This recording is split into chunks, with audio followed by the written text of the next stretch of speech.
നമസ്കാരം. ഇവർക്ക് daily news അനാലിസിസിലേക്ക് സ്വാഗതം. ഹിന്ദു ന്യൂസ് പേപ്പറിലെ ആർട്ടിക്കിൾസ് ആണ്. News paper first article understanding the delimitation exercise എന്നുള്ളതാണ്. അപ്പോൾ ഡീലിമിറ്റേഷനുമായിട്ട് ബന്ധപ്പെട്ട് വന്നിരിക്കുന്ന ആർട്ടിക്കിൾ ആയതുകൊണ്ട് തന്നെ ഇന്ത്യൻ പൊളിറ്റിയുടെ point of view general studies paper 2 with respect ആയിട്ടായിരിക്കും എക്സാമിന്റെ പോയിന്റ് ഓഫ് വ്യൂ ആർട്ടിക്കിൾ നമ്മൾ ഡിസ്കസ് ചെയ്യാനായിട്ട് പോകുന്നത്.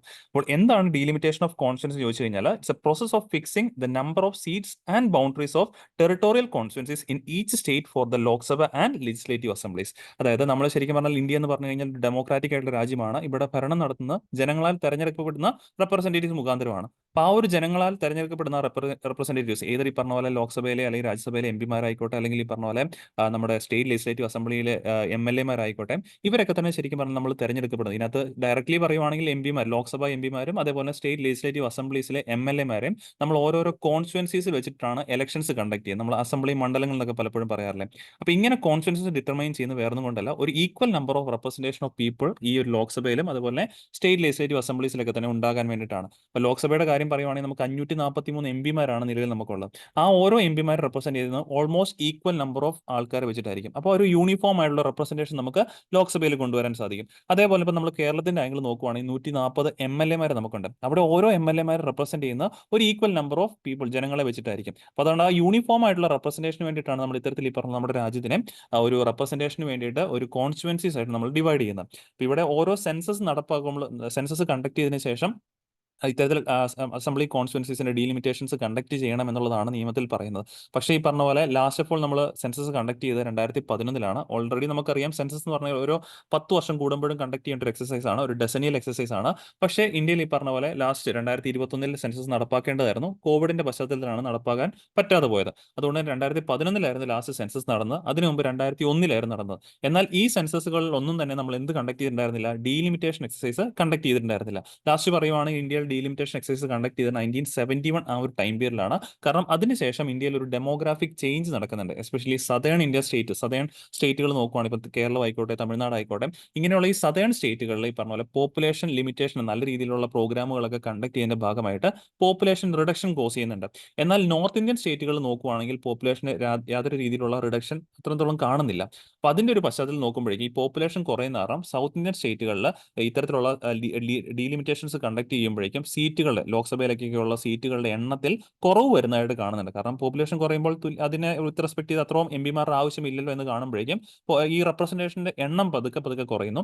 അങ്ങനെ വന്നു കഴിയുമ്പോഴേക്കും നോർത്ത് കേന്ദ്രീകരിച്ച് ഭരിക്കുന്ന പൊളിറ്റിക്കൽ പാർട്ടീസിന്റെ ഓവർ റെപ്രസെന്റേഷൻ ലോക്സഭകളിലും അല്ലെങ്കിൽ അതുപോലെ ഈ പറഞ്ഞ രാജ്യസഭയിലൊക്കെ തന്നെ വരുന്നതായിട്ട് കാണുന്നുണ്ടായിരുന്നു. അപ്പോൾ അതിനെ തൽക്കാലത്തേക്ക് ഒന്ന് ഫ്രീസ് ചെയ്ത് വെക്കാനായിട്ടാണ്, അല്ലെങ്കിൽ ഈ പറഞ്ഞ നോർത്ത് ഇന്ത്യൻ സ്റ്റേറ്റുകളുടെയും പോപ്പുലേഷൻ തൽക്കാലം ഒന്ന് സ്റ്റേബിൾ ആകുന്നിടം വരെ ഈ ഡീലിമിറ്റേഷൻ പരിപാടികൾ നടപ്പാക്കേണ്ട എന്ന രീതിയിലേക്ക് നമ്മൾ കോൺസ്റ്റിറ്റ്യൂഷണൽ അമെന്റ്മെന്റുകളൊക്കെ കൊണ്ടുവന്നിട്ടാണ് 2026 വരെ ശരിക്കും പറഞ്ഞു കഴിഞ്ഞാൽ ഡീലിമിറ്റേഷൻ കണ്ടക്ട് ചെയ്യേണ്ട എന്ന രീതിയിലേക്ക് മുന്നോട്ട് പോയത്. ഇനിയിപ്പോൾ ശരിക്കും പറയുവാണെങ്കിൽ കഴിഞ്ഞ ദിവസം സെൻട്രൽ ഗവൺമെന്റ് പറഞ്ഞിട്ടുണ്ടായിരുന്നു 2026 സെൻസസിന് ശേഷം ഈ പറഞ്ഞ പോലെ ഇവിടെ അസംബ്ലി കോൺസ്റ്റിറ്റ്യുവൻസീസിന്റെ ഡീലിമിറ്റേഷൻസ് ഉണ്ടാകും എന്നുള്ള രീതിയിലേക്ക് പറയുന്നുണ്ട്. അപ്പോൾ എന്തിനാണ് ഇങ്ങനെ ചെയ്യുന്നതെന്ന് ചോദിച്ചാൽ ഒരു ഈക്വൽ നമ്പർ ഓഫ് റെപ്രസെന്റേഷൻസ് വരാൻ വേണ്ടിയിട്ടാണെന്നുള്ളൊരു കാര്യം കൃത്യമായിട്ടൊന്ന് മനസ്സിൽ വെച്ചേക്കാം. And the delimitation process is performed by the delimitation commission that is set up under the act of parliament such an exercise was carried out after 1951, 61 and 71. ഞാൻ തൊട്ട് മുമ്പ് പറഞ്ഞിട്ടുണ്ടായിരുന്നു നമ്മൾ ലാസ്റ്റ് ഓഫ് ഓൾ ഈ പറഞ്ഞ പോലെ ഡീലിമിറ്റേഷൻ കണ്ടക്ട് ചെയ്ത് 1971 സെൻസസിന് ശേഷമാണെന്ന് പറഞ്ഞിട്ടുണ്ടായിരുന്നു.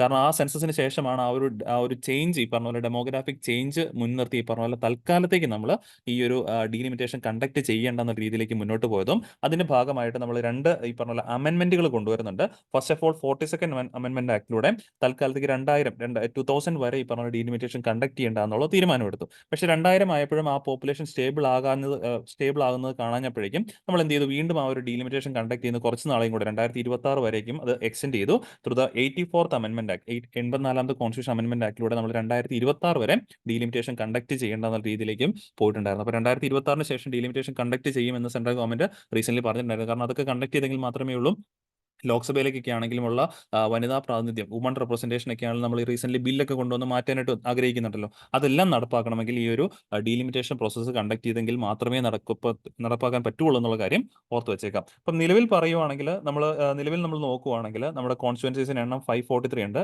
ലോക്സഭ കോൺസ്റ്റിറ്റ്യുവൻസീസിന് എണ്ണം 543 ആണ്. അത്രത്തോളം MPമാരുമാണ് നമുക്കുള്ളത്. എന്നാൽ ഇതിനു മുമ്പ് 1951 കാലഘട്ടം നോക്കുവാണെങ്കിൽ 494 MPമാരായിരുന്നു ലോക്സഭയിൽ നമുക്കുണ്ടായിരുന്നു. അന്ന് അവിടെ ഒരു MP റെപ്രസെന്റ് ചെയ്യുന്നത് 7.3 ലാക്ക് പീപ്പിൾ ജനങ്ങളെ വെച്ചിട്ടായിരുന്നു റെപ്രസെന്റ് ചെയ്തിട്ടുണ്ടായിരുന്നത്. അതിനുശേഷം പിന്നീട് ഈ പറഞ്ഞ പോലെ 522 വരികയും നിലവിലാണ് 543 എംപിമാരുള്ളത്. ഓരോ എംപിമാർ റെപ്രസെന്റ് ചെയ്യുന്ന എത്ര പേരെ വെച്ചിട്ടാണ് 10.1 ലാക്ക് ഈ പറഞ്ഞ പോലെ പീപ്പിളിനെയാണ് ഒരു എം പി റെപ്രസെന്റ് ചെയ്യുന്നുള്ള ഒരു കാര്യം ഓർത്ത് വെച്ചേക്കാം. അപ്പൊ ഇനി നമ്മൾ ശരിക്കും പറയുവാണെങ്കിൽ അത് 800കളിൽ 800സിലേക്ക് ഈ പറഞ്ഞ പോലെ ആ ഒരു നമ്പർ ഇൻക്രീസ് ചെയ്യും. നമ്പർ ഓഫ് എം പിമാരുടെ എണ്ണം 800കളിലേക്ക് ഇൻക്രീസ് ചെയ്യും എന്നുള്ള രീതിയിലേക്കാണ് വാർത്ത വരുന്നത്. അങ്ങനെ വരുമ്പോഴേക്കും ഇവിടെ ഒരു ടേബിളിനകത്ത് നൽകിയിട്ടുണ്ട്. നിലവിൽ പറയുവാണെങ്കിൽ നമ്മൾ നോക്കുവാണെങ്കിൽ ഇപ്പോൾ കേരളത്തിലൊക്കെ ആണെങ്കിൽ നമുക്ക് 20 എം പിമാരാണ് ലോക്സഭയിലേക്കുള്ളത്. അത് ഈ പറഞ്ഞ പോലെ ഇൻ കേസ് ഈ പറഞ്ഞ പോലെ നമ്മൾ പോപ്പുലേഷൻ്റെ അടിസ്ഥാനത്തിൽ മാറ്റുകയാണെങ്കിൽ ഈ പറഞ്ഞ പോലെ പോപ്പുലേഷൻ അടിസ്ഥാനത്തിൽ പുതിയ കോൺസ്റ്റിറ്റ്യുവൻസീസിന്റെ എണ്ണം വർദ്ധിപ്പിക്കുകയാണെങ്കിൽ കേരളത്തിന്റെ ആംഗിൾ 20 എം പിമാർ തന്നെയായിട്ട് നിൽക്കും. കാരണം വലിയ മാറ്റം വന്നേക്കത്തില്ല എന്നാണ് പറയുന്നത്. പക്ഷേ നോർത്ത് ഇന്ത്യൻ സ്റ്റേറ്റുകളിൽ യു പിയിൽ നോക്കിയാൽ യു പിയുടെ കാര്യത്തിലേക്ക് നിലവിൽ 80 എം പിമാരുള്ളത് അത് 143 ഉയരും. ഏറ്റവും കൂടുതൽ ഉയരാൻ പോകുന്ന യു പിയിലേക്കാണ്. 63 സീറ്റുകളാണ് അവിടെ എക്സ്ട്രാ വരാനായിട്ട് പോകുന്നത്. കാരണം പോപ്പുലേഷൻ അവിടെ അത്രത്തോളം കൂടുതലാണ്. അതേപോലെ തന്നെ ബീഹാർ നിലവിൽ 40 ആയിരുന്നത് 79ലേക്ക് കൂടും. രാജസ്ഥാനിൽ 25 ആയിരുന്നത് 50ലേക്ക് വർദ്ധിക്കും. എം പിയിൽ മധ്യപ്രദേശിൽ ഈ പറഞ്ഞ പോലെ 29 ഉണ്ടായിരുന്നത് 52ലേക്കാണ് സീറ്റ് വരുന്നത്. അപ്പോൾ ഈ 4 സംസ്ഥാനങ്ങൾ നോക്കുവാണെങ്കിൽ ഇവർക്കാണ് ഏറ്റവും കൂടുതൽ ഈ പറഞ്ഞ പോലെ ഇതിനകത്തുള്ള അഡ്വാൻറ്റേജ് എം പിമാരുടെ എണ്ണം വർദ്ധിക്കാനായിട്ട് പോകുന്നത്. എന്നാൽ സദേൺ സ്റ്റേറ്റുകളിലേക്ക് വരുമ്പോഴേക്കും ആ ഒരു വർധനവ് നമുക്ക് കാണാൻ പറ്റുന്നില്ല. ഇപ്പോൾ തമിഴ്നാട്ടിലാണെങ്കിൽ കാണുന്ന 10 സീറ്റ്സിന്റെ വർധനവ് മാത്രമാണ്.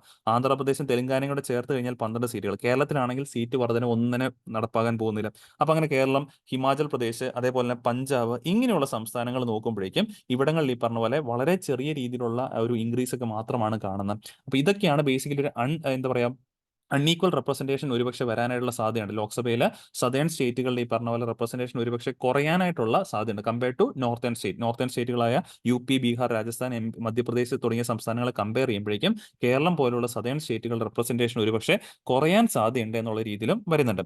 ഇനി സപ്പോസ് നമ്മൾ വേറെ രീതിയിൽ എടുക്കുകയാണ്, അതായത് നമ്പർ ഓഫ് സീറ്റുകൾ ഉയർത്തുന്നില്ല, 543 തന്നെയായിട്ട് നിർത്തുന്നു, പകരം ഈ പറഞ്ഞ പോലെ ഓരോ എം പിയും റെപ്രസെന്റ് ചെയ്യുന്ന നമ്പർ ഓഫ് പീപ്പിൾസിന്റെ എണ്ണം നമ്മൾ കൂട്ടുവാണെങ്കിലും അവിടെ ഈ പറഞ്ഞ രീതിയിലേക്കും പ്രശ്നം വരാനായിട്ട് പോകുന്നത് കേരളം, പഞ്ചാബ് തുടങ്ങിയ സംസ്ഥാനങ്ങളിലാണ്. കാരണം കേരളം തുടങ്ങിയ സദേൺ സ്റ്റേറ്റുകളാണ് പ്രശ്നം വരാൻ പോകുന്നത്. കാരണം കേരളത്തിലൊക്കെ തന്നെ പറയുവാണെങ്കിൽ നമ്പർ ഓഫ് ജനസംഖ്യയുടെ കാര്യത്തിലേക്ക് നമ്മൾ കുറവ് വരുന്നുണ്ട് കമ്പയർ ടു 1971 ആ ഒരു ഡീലിമിറ്റേഷൻ കണ്ടക്ട് ചെയ്തതിനെ അപേക്ഷിച്ച് ഇപ്പം നമ്മൾ നോക്കുവാണെങ്കിൽ കേരളം പോലുള്ള സംസ്ഥാനങ്ങളുടെ പോപ്പുലേഷൻ അളവ് കുറഞ്ഞിട്ടുണ്ട്.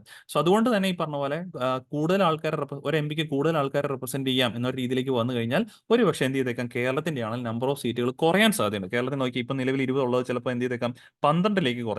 അങ്ങനെ ഈ പറഞ്ഞ പോലെ കർണാടകത്തിലും പഞ്ചാബിലും ഹിമാചൽ പ്രദേശിലും ഒക്കെ തന്നെ കുറവും. അതേ സ്ഥാനത്ത് നോർത്തേൺ സ്റ്റേറ്റുകളിൽ ഈ പറഞ്ഞ നമ്മൾ നേരത്തെ പറഞ്ഞ 4 സംസ്ഥാനങ്ങളിൽ ഒരു അഡീഷൻ അവിടെ ഈ പറഞ്ഞ പോലെ യു പിയിലാണെങ്കിൽ 11 സീറ്റുകളുടെയും അങ്ങനെ നോർത്തേൺ ആ ഒരു സംസ്ഥാനങ്ങളിലെ സീറ്റുകൾ എന്തായാലും കൂടുന്നൊരു നിലയാണ് കാണുന്നത്.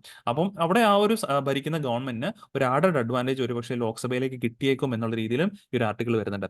അപ്പോൾ ഈ ഒരു പ്രശ്നത്തിനെ സോൾവ് ചെയ്യുന്ന രീതിയിലേക്കായിരിക്കണം 2026 ഡീലിമിറ്റേഷൻ കണ്ടക്ട് ചെയ്യുമ്പോൾ സെൻട്രൽ ഗവൺമെന്റ് സ്വീകരിക്കേണ്ട മാർഗം എന്നുള്ളതാണ് ഈ ഒരു ആർട്ടിക്കിളിനകത്ത് പറയുന്നത്. അപ്പൊ എന്തായാലും ഈ ഒരു ആർട്ടിക്കിൾ നമ്മൾ പഠിച്ചിരിക്കേണ്ടത് എന്താണ് ഡീലിമിറ്റേഷൻ കമ്മീഷൻ എന്നുള്ള കാര്യം ഓർത്തിരിക്കുക. പാർലമെന്റാണ് ഇത് പ്രകാരം ഈ പറഞ്ഞ ഒരു ആക്ട് മുഖാന്തരം ഡീലിമിറ്റേഷൻ കമ്മീഷൻ മുഖാന്തരമാണ് ഈ പ്രോസസ് നമ്മളിവിടെ കണ്ടക്ട് ചെയ്യുന്നത്. അപ്പോൾ ആ ഡീലിമിറ്റേഷൻ കമ്മീഷനെ സെറ്റപ്പ് ചെയ്യുന്ന ആരാണ്?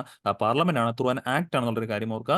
ലാസ്റ്റ് നമ്മൾ കണ്ടക്ട് ചെയ്ത ഡീലിമിറ്റേഷൻ എന്നായിരുന്നു? 71 സെൻസസിന് ശേഷമാണെന്നുള്ള കാര്യം ഓർക്കണം. അതിനുശേഷം 2001 2011 ഒക്കെ തന്നെ സെൻസസ് ഇവിടെ കണ്ടക്ട് ചെയ്തിട്ടുണ്ടായിരുന്നു. പക്ഷേ നമ്മൾ എന്ത് കണ്ടക്ട് ചെയ്തില്ല? ഡീലിമിറ്റേഷൻ കണ്ടക്ട് ചെയ്തിട്ടുണ്ടായിരുന്നില്ല. ഇപ്പോൾ 543 എം പിമാരാണ് നിലവിൽ നമ്മുടെ ലോക്സഭയിലുള്ളതും. അവർ റെപ്രസെന്റ് ചെയ്യുന്ന എത്ര ജനങ്ങളെയാണ്? 10.1 ലക്ഷം ജനങ്ങളെയാണ് ഒരു എം പി റെപ്രസെന്റ് ചെയ്യുന്ന ഒരു പോയിന്റ് കൃത്യമായിട്ടൊന്ന് മനസ്സിലേക്ക് വെച്ചേക്കാം. ഓക്കെ, ഇത്രയും പോയിന്റ് ആണ് ഈ ഒരു ആർട്ടിക്കിളും ജസ്റ്റ് ഈ പറഞ്ഞു നമ്മൾ ഇതിനു മുമ്പും ചർച്ച ചെയ്ത ഒരു ആർട്ടിക്കിൾ തന്നെയാണ്. ശരിക്കും ഇന്നത്തെ ന്യൂസ് പേപ്പറിനകത്ത് വലിയ ഒരുപാട് ഈ പറഞ്ഞ പോലെ പുതിയ കാര്യങ്ങൾ വളരെ കുറവാണ്. അതുകൊണ്ട് തന്നെ പെട്ടെന്ന് ഇന്നത്തെ ന്യൂസ് പേപ്പർ വായിച്ചു പോകണം. അധിക സമയം ഇൻവെസ്റ്റ് ചെയ്യാനായിട്ടുള്ള കാര്യം ഇന്നത്തെ ന്യൂസ് പേപ്പറിനകത്തില്ല. ഓക്കെ, സോ സെക്കൻഡ് ആർട്ടിക്കിൾ നമ്മൾ എടുക്കുകയാണ്. കാമറൂൺ അഡോപ്റ്റഡ് നഗോയ പ്രോട്ടോകോൾ എന്നുള്ളതാണ് ഈ ആർട്ടിക്കിൾ ഹെഡ്ലൈൻ ആയിട്ട് വായിക്കേണ്ടത്. അപ്പോൾ നഗോയ പ്രോട്ടോകോൾ എന്നൊക്കെ പറയും തീർച്ചയായിട്ടും നമ്മുടെ എൻവയോൺമെന്റിന്റെ ഭാഗമായിട്ട് വരുന്നതാണ്. ജനറൽ സ്റ്റഡീസ് പേപ്പർ 3-ക്കകത്താണ് എക്കോളജി എൻവയോൺമെന്റും മെയിൻസിന്റെ പെർസ്പെക്റ്റീവിൽ വരുന്നത്.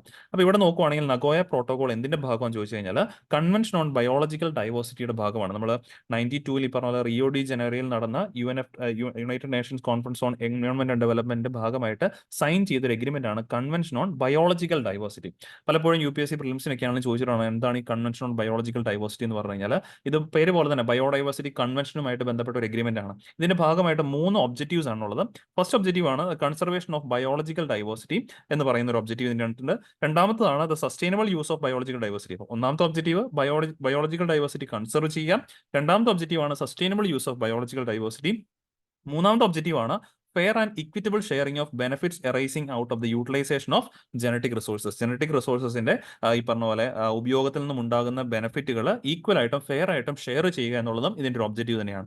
ഈ മൂന്നാമത്തെ ഒബ്ജക്റ്റീവ് വേണ്ടിയിട്ട് ഈ fair and equitable sharing of benefits arising out of utilization of genetic resource എന്ന ഈ മൂന്നാമത്തെ ഒബ്ജക്റ്റീവ് നടപ്പാക്കാൻ വേണ്ടിയിട്ട് കൊണ്ടുവന്ന പ്രോട്ടോകോളാണ് നഗോയ പ്രോട്ടോകോൾ ആയിട്ട് അറിയപ്പെടുന്നു. അത് ഓർത്തിരിക്കുക. ഈ മൂന്നാമത്തെ ഒബ്ജക്റ്റീവ് വേണ്ടിയിട്ടുള്ളതാണ് നഗോയ പ്രോട്ടോകോൾ. അപ്പോൾ ഈ നഗോയ പ്രോട്ടോകോൾ നിലവിൽ ഈ പറഞ്ഞ പോലെ നമ്മൾ വാർത്ത കണ്ട നഗോയ പ്രോട്ടോകോൾ ആര് റാറ്റിഫൈ ചെയ്തു? ക്യാമറോൺ. ഈ പറഞ്ഞ പോലെ ക്യാമറോൺ ഒരു നമ്മുടെ ആഫ്രിക്കൻ കോണ്ടിനെന്റിൽ വരുന്നൊരു രാജ്യമാണ്.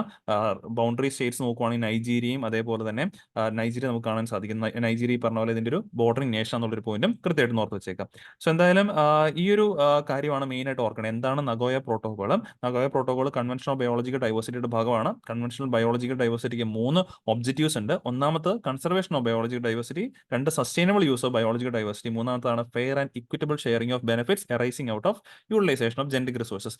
ഇതിന്റെ മെയിൻ ഉപയോഗം എവിടെയാണ് വരുന്നതെന്ന് ചോദിച്ചു കഴിഞ്ഞാൽ, ഇപ്പൊ നമ്മൾ പലപ്പോഴും മരുന്ന് കമ്പനികളൊക്കെ തന്നെ, അതിപ്പം കോസ്മെറ്റിക്സ് നിർമ്മിക്കുന്ന കമ്പനികളാകാം അല്ലെങ്കിൽ മെഡിസിൻസ് നിർമ്മിക്കുന്ന കമ്പനികളാകാം, ഇവർ പലപ്പോഴും ഈ പറഞ്ഞ പോലെ ഫോറസ്റ്റുകളിലൊക്കെ കാണുന്ന അമൂല്യമായിട്ടുള്ള വളരെ റെയർ ആയിട്ട് കാണുന്ന പലതരം ഈ പറഞ്ഞ പോലെ ഹെർബ്സുകളും അല്ലെങ്കിൽ ഈ പറഞ്ഞ പോലെ ഈ പറഞ്ഞ പോലെ പ്രൊഡക്റ്റുകൾ ഉപയോഗിച്ചിട്ടാണ് ഇവർ മെഡിസിൻസ് ഒക്കെ തന്നെ തയ്യാറാക്കുന്നത്. അത് ഇവർക്ക് പകർന്നു കൊടുക്കുന്ന ആ അറിവുകളൊക്കെ തന്നെ ഇന്ന മരുന്നുകളിലൊക്കെയാണ് ഇവർ ചിലപ്പോൾ ചേരുവകൾ കൂട്ടുകളൊക്കെ തന്നെ ചിലപ്പോൾ പറഞ്ഞു കൊടുക്കുന്നത് അവിടുത്തെ ഇൻഡിജിനസ് ആയിട്ടുള്ള കമ്മ്യൂണിറ്റി ആൾക്കാരായിരിക്കും, ട്രൈബൽ പീപ്പിൾ ആയിരിക്കും പറഞ്ഞു കൊടുക്കുന്നത്. ആ കിട്ടിയ അറിവ് വെച്ചിട്ട് കമ്പനികൾ എന്ത് ചെയ്യും? ഈ പറഞ്ഞ പോലെ അവർ മരുന്നുകൾ നിർമ്മിക്കും, എന്നിട്ട് അത് ഹൈ പ്രോഫിറ്റിലായിരിക്കും അവരത് വിൽക്കുന്നത്.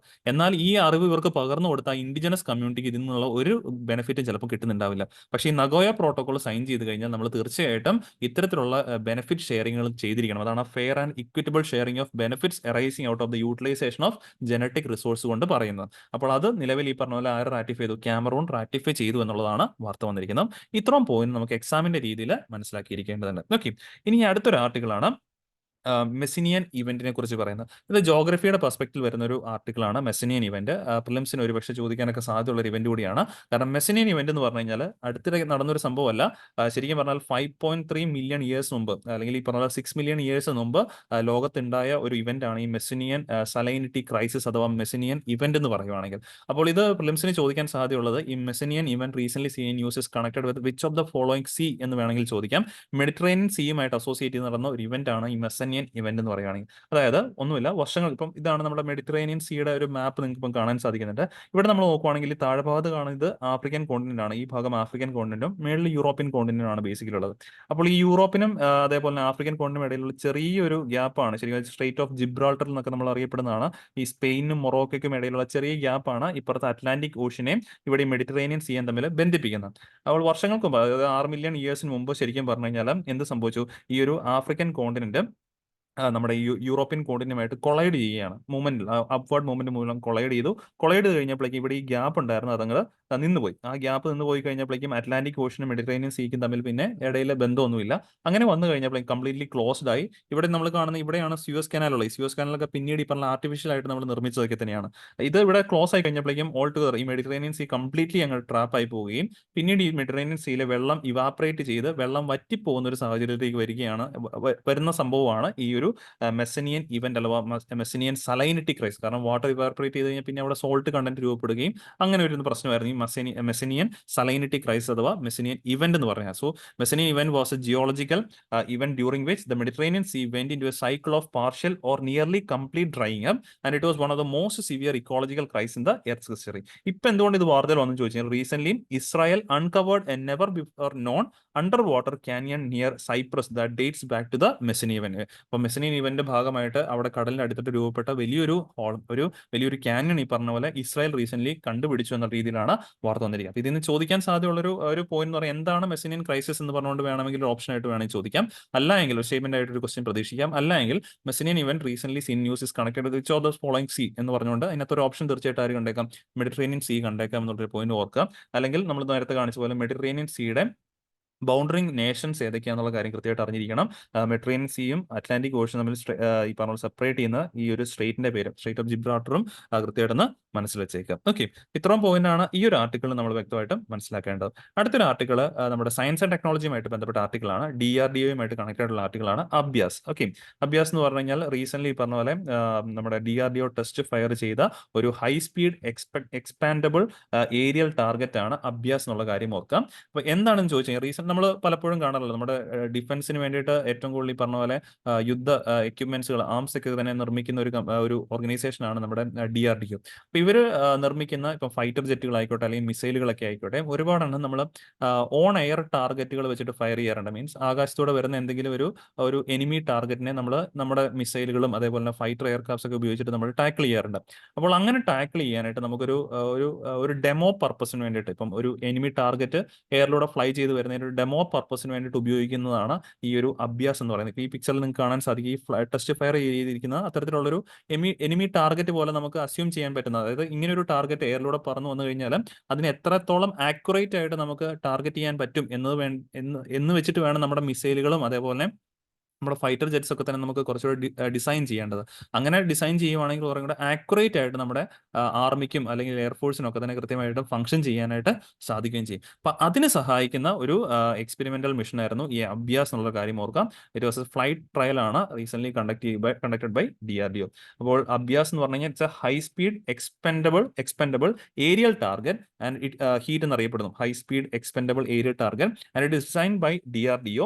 അഭ്യാസ് offers a realistic threat scenario for the practice of weapon system. തൊട്ട് നമ്മൾ പറഞ്ഞ പോലെ തന്നെ നമ്മുടെ വെപ്പൺ സിസ്റ്റത്തിനെ പ്രാക്ടീസ് ചെയ്യാനുള്ള റിയൽ ത്രെട്ട് പോലെ ഈ പറഞ്ഞ പോലെ ഒരു റിയൽ ത്രെട്ട് പോലെ ഈ പറഞ്ഞ പോലെ ഒരു ഗൈഡൻസ് ആയിട്ട് ഓഫർ ചെയ്യുന്നതാണ് ഈ അഭ്യാസ് എന്ന് പറയുന്നത്. ഒരു എക്സ്പെരിമെന്റ് പോലെ നിൽക്കുന്ന സാധിക്കും. It's an ideal platform for the validation of armed forces equipment. അതായത് ആംഡ് ഫോഴ്സസിന്റെ ഒക്കെ തന്നെ എത്രത്തോളം ആക്യുറസി ഉണ്ട് എന്നുള്ള കാര്യമൊക്കെ തന്നെ ടെസ്റ്റ് ചെയ്യാനായിട്ടും ആര് നമ്മളെ സഹായിക്കും, ഈ ഒരു ഹീറ്റ് അഥവാ അഭ്യാസ് സഹായിക്കും എന്നുള്ളൊരു പോയിന്റും കൃത്യമായിട്ട് ഓർത്തിരിക്കാം. അപ്പൊ ഈ ഒരു വാർത്തയിൽ നമുക്ക് രണ്ട് രീതിയിൽ ചോദ്യം എക്സ്പെക്ട് ചെയ്യാം. അഭ്യാസ് എന്ന് പറയുന്നത് റീസെന്റ് സീൻ ന്യൂസ് എന്താന്നുള്ള രീതിയിൽ അതൊരു realistic threat scenario practice weapon system ആണെന്നുള്ളൊരു കാര്യം ഓർത്ത് വെച്ചേക്കാം. ഇത് ഡിസൈൻ ചെയ്തിരിക്കുന്ന ആരാണ്, DRDO ആണെന്നുള്ളൊരു പോയിന്റും കൃത്യമായിട്ട് മനസ്സിൽ വെച്ചേക്കാം. അപ്പൊ ഇത്രയും പോയിന്റ് ആണ് ഇന്നത്തെ DNA നമുക്ക് ഉണ്ടായിരുന്നത്. അപ്പൊ ഇന്നത്തെ DNA നമുക്ക് ഡിസ്കസ് ചെയ്യാനുണ്ടായിരുന്ന ചെറിയ ചെറിയ ടോപ്പിക്സ് ആണ്, അതുകൊണ്ടാണ് പെട്ടെന്ന് പറഞ്ഞു പോയത്. അപ്പൊ എന്തായാലും ഡിസ്കസ് ചെയ്ത ടോപ്പിക്സ് എല്ലാവർക്കും ക്ലിയർ ആണെന്ന് വിശ്വസിക്കുന്നു. വീണ്ടും നമുക്ക് അടുത്ത ദിവസം കാണാം. താങ്ക്